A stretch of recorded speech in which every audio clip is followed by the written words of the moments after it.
You ever hear about the village that just vanished? I'm not talking about people moving away quietly or fleeing a war. I mean a whole community.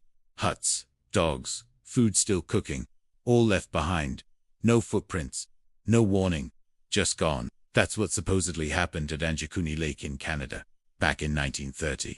And even today, no one really knows the truth behind what has become one of the weirdest and most controversial disappearances in history. Let me walk you through it. So, deep in the Canadian wilderness, way up in what we now call New, there's a remote body of water known as Angikuni Lake.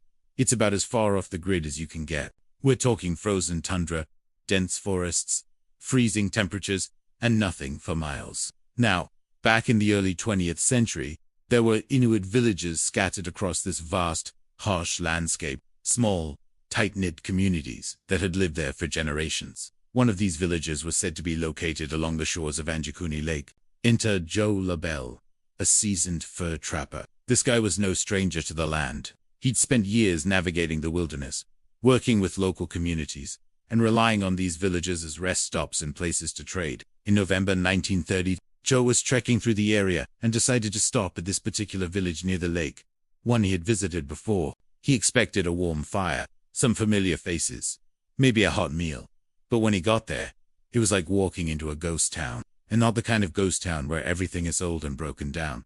This place looked like the people had just left minutes ago. There were meals half-cooked over fires, tools lying around, and clothes still hanging too dry. Sleds were parked, personal belongings untouched. It looked like they all just stood up and walked away in the middle of everyday life. But the strangest detail, the dogs. LaBelle found all the village's sled dogs dead, still tied to their posts, starved.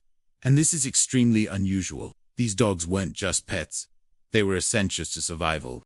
No one would leave them behind, let alone tied up to die. It was the first major red flag that something was deeply wrong. So LaBelle, understandably spooked, rushed to the nearest telegraph office, miles away, and contacted the Royal Canadian Mounted Police. Now here's where things start to blur between documented history and urban legend. According to some versions of the story, the RCMP launched an immediate investigation. When they arrived, they found exactly what LaBelle had described, an abandoned village. But there's more. Some accounts say they also found that several graves had been dug up, the bodies removed.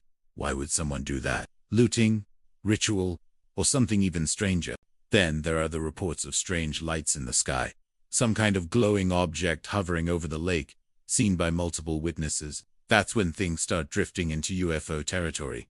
But here's the twist. The Royal Canadian Mounted Police deny that any of this ever happened. They say there's no record of a missing village, no investigation, no report filed.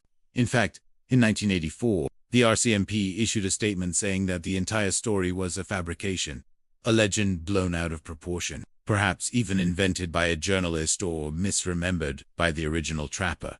So, what gives? Did an entire village really vanish? Or is this one of those cases where a spooky story just got out of hand? Let's look at some of the possibilities people have suggested over the years. 1. Natural disaster or sudden migration. Could the villagers have simply left? Maybe they saw a coming storm or felt unsafe and left quickly. But if that's the case, why didn't they take anything? No weapons, no dogs, not even clothing. That doesn't line up with how people survive in Arctic conditions. Abandoning your supplies out there is a death sentence. 2. Foul play or mass murder. Some theorists say the villagers could have been abducted or killed by outsiders. But again, no signs of struggle, no bodies, no blood, nothing to suggest violence. 3. Disease or panic. There's the idea of a sudden outbreak. Maybe people started dying or acting irrationally and fled in panic. But again, why leave everything behind? And where would they go? In sub-zero temperatures, without supplies. 4. Supernatural or extraterrestrial. Now this is where it gets wild. Some UFO researchers believe the Angikuni event is one of the earliest recorded cases of a mass alien abduction. The dead dogs, the strange lights in the sky, the missing graves. It all fits into that eerie pattern. It's out there, sure, but so is the story. 5. It never happened. The most boring explanation. The whole thing might have been a journalistic hoax. Some say a reporter back in the 1930s exaggerated a local rumor, or invented the whole tale from scratch, and it just took off. But here's the thing. Even if the story was made up, it hasn't gone away. It's still being told, still being investigated, and it still gives people chills. Why? Because something about it taps into a deep fear we all share.